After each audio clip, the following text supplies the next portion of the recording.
Vamos a mirar la palabra del Señor. He titulado este pasaje Razones de la supervivencia del Evangelio. Y vamos a tomar como referencia un texto muy conocido que se encuentra en el Evangelio según San Mateo, el capítulo número 24, a partir del verso 3 hasta el verso 14. La Escritura dice: y estando él sentado en el monte de los olivos, los discípulos se le acercaron aparte diciendo: dinos, ¿cuándo serán estas cosas y qué señal habrá de tu venida y del fin del siglo? Respondiendo Jesús les dijo: mirad que nadie os engañe, porque vendrán muchos en mi nombre diciendo yo soy el Cristo, y a muchos se engañarán, y oiréis de guerras y rumores de guerras. Mirad que no os turbéis, porque es necesario que todo esto acontezca, pero aún no es el fin, porque se levantará nación contra nación y reino contra reino, y habrán pestes y hambres y terremotos en diferentes lugares, y todo esto será principio de dolores. Entonces os entregarán a tribulación y os matarán, y seréis aborrecidos de todas las gentes por causa de mi nombre. Muchos tropezarán entonces y se entregarán unos a otros, y unos a otros se aborrecerán. Y muchos falsos profetas se levantarán y engañarán a muchos, y por haberse multiplicado la maldad, el amor de muchos se enfriará. Mas el que perseverare hasta el fin, éste será salvo, y será predicado este evangelio del reino en todo el mundo para testimonio a todas las naciones, y entonces vendrá el fin.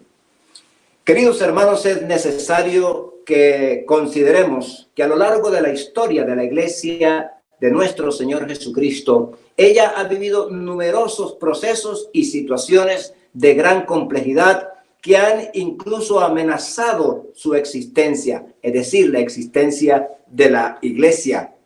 Crisis de identidad ha existido a lo largo de todos estos siglos, también cuestionamientos críticos de la estructura de la Iglesia, así como cismas, es decir, divisiones que han surgido, y ha habido revoluciones en contra de la Iglesia y el peligro, por supuesto, de la extinción de la misma.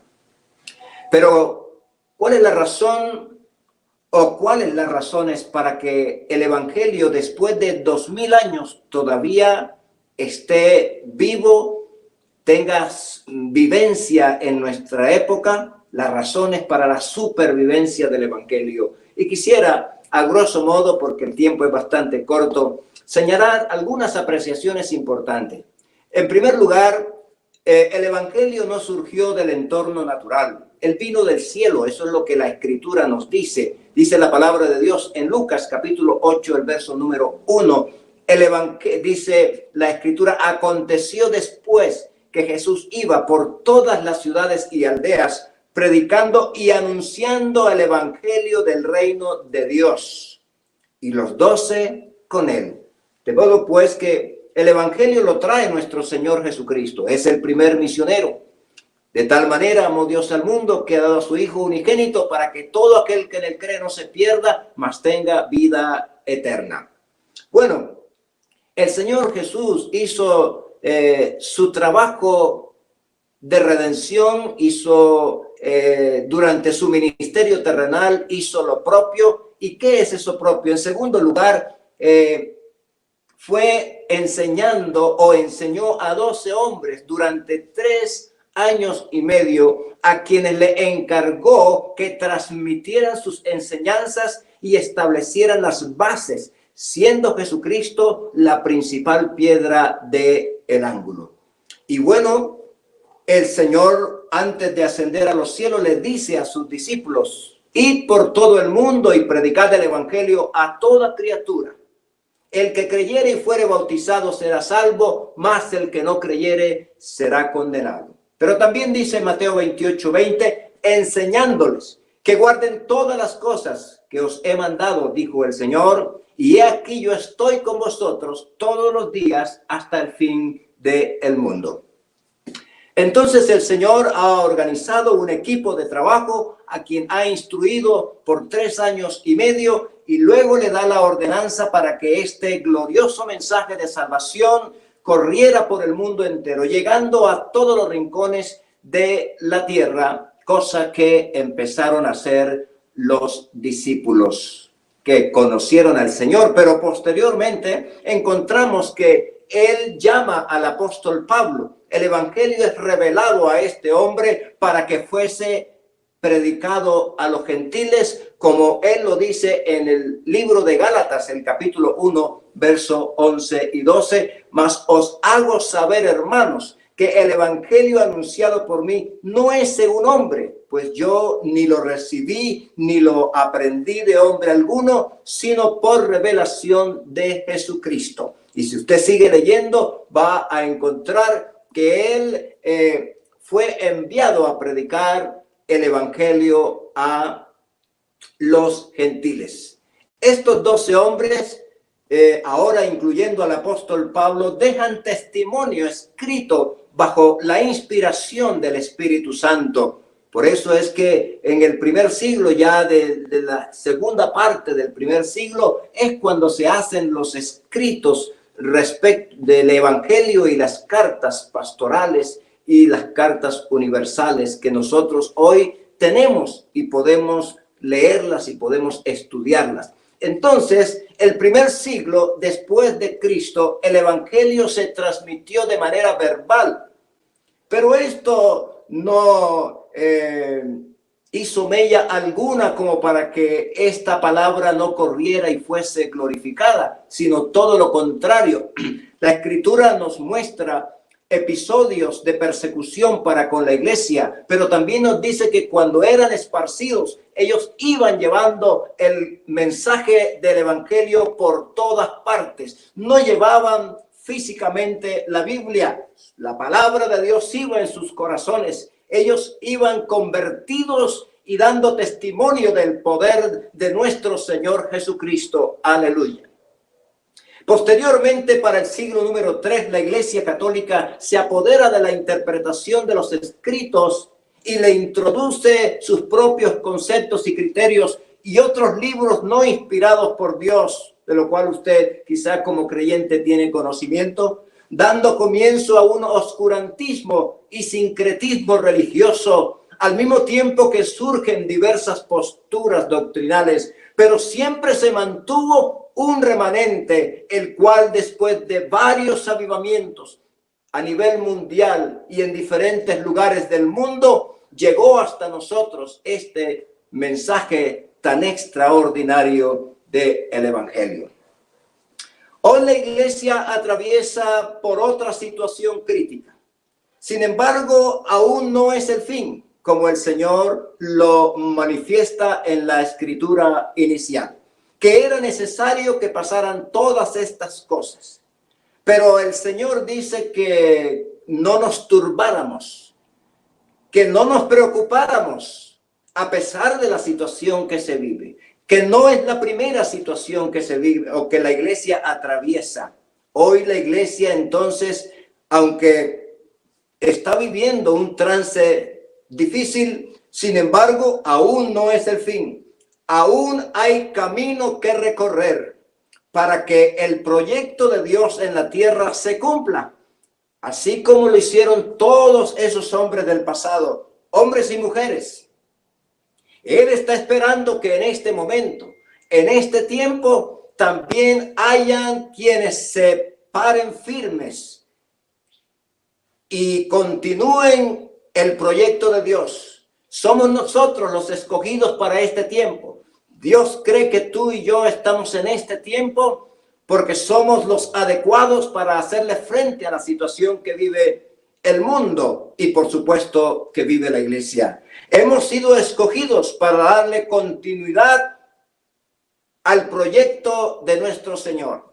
Y Él sigue llamando a hombres y mujeres de todo lugar para que sigamos anunciando la palabra de Dios. Ahora estamos en una condición especial, yo pudiera decir. Quizás para muchos ha causado conmoción, emociones encontradas, desesperación, un futuro incierto. Pero yo quiero decirte en este momento que el que está en las manos del Señor no tiene nada incierto. Nosotros estamos seguros, estamos completos en Él. Él garantizó estar con nosotros todos los días, porque eso es lo que leímos al comienzo y que vale la pena que nosotros lo tengamos en cuenta.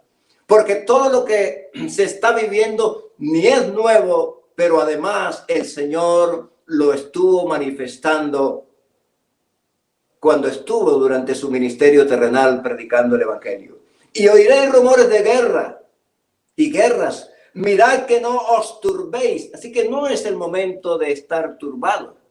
No es el momento de ver oscuro el futuro. Al contrario, todo esto habría de acontecer, nos dice la palabra de Dios, porque es necesario que todo esto acontezca, pero aún no es el fin. Así que tranquilo, hermano y hermana, este no es el fin.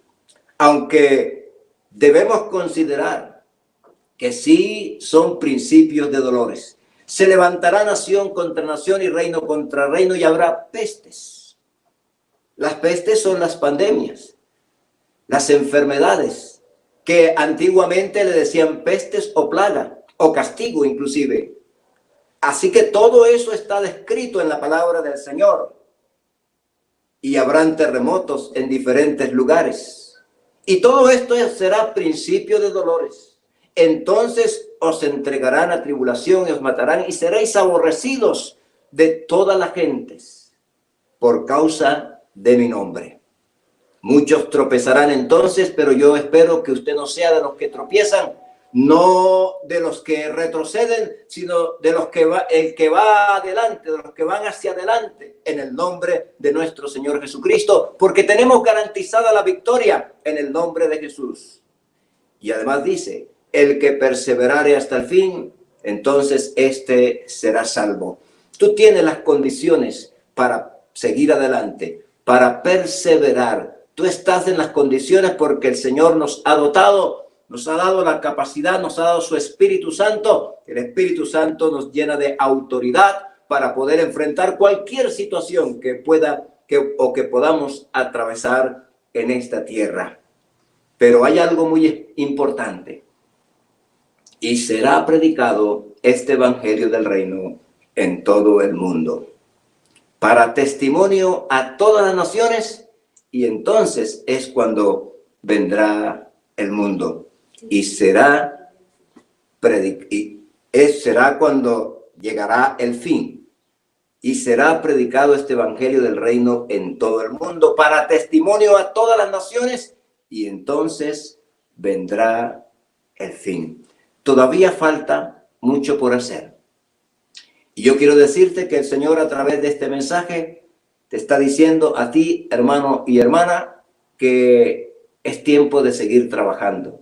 No es el tiempo de considerar de que ya todo terminó, no. El Señor nos garantiza la autoridad y el poder para predicar el Evangelio de nuestro Señor Jesucristo. Quiero invitarles, hermanos, para que usted cobre ánimo y fuerzas. Levántate, dice el Señor. En muchas ocasiones, la palabra levantarse no solamente quiere decir incorporarse físicamente, sino anímicamente. Quiere decir que debemos proseguir hacia adelante a pesar de los obstáculos que hay, sobreponernos a ellos y vencerlos en el nombre de Jesús, porque nos resta todavía un poco de camino. Todavía un poco, dice el Señor, y el que ha de venir, vendrá. Así que esperemos con paciencia. Aleluya. Quiero que hagamos una oración y quiero que tú ahí en el lugar en que te encuentres puedas arrodillarte y decirle, Señor, aquí está mi vida. Dame la fortaleza espiritual para seguir caminando, para seguir anunciando, para seguir dando testimonio de que tú eres el Dios creador que hizo los cielos y la tierra, el que vino a salvarnos. Y yo estoy seguro que el Señor te va a usar para grandes cosas, porque todavía hay lugares donde no ha llegado este mensaje. Todavía hay personas que no han escuchado este plan de salvación. Te invito para que cierres tus ojos. Te doy gracias, buen Jesús, en esta hora, por tu misericordia, por tu verdad, por tu amor, por la iglesia, Señor, que tú has comprado con tu sangre preciosa. Gracias por los que han estado escuchando este mensaje en este momento. Oh Dios, toca sus vidas y sus corazones. Llénalos de tu Espíritu Santo, Señor, y motívalos para que tu palabra siga siendo anunciada, siga corriendo y siga siendo glorificada a través de nuestros labios, Señor, podamos anunciar, aleluya, que tú eres nuestro Salvador, que fuera de ti no hay quien salve. En el nombre de Jesús te ruego por cada persona, por cada hermano, cada hermana, cada familia, Señor, que hoy ha estado escuchando tu palabra. En el nombre de Jesús de Nazaret. Amén y amén. Queridos hermanos, y si hay algunos amigos que han estado escuchando o viendo, pues que el Señor les bendiga abundantemente y adelante en el nombre de Jesús. La paz de Cristo sea con todos.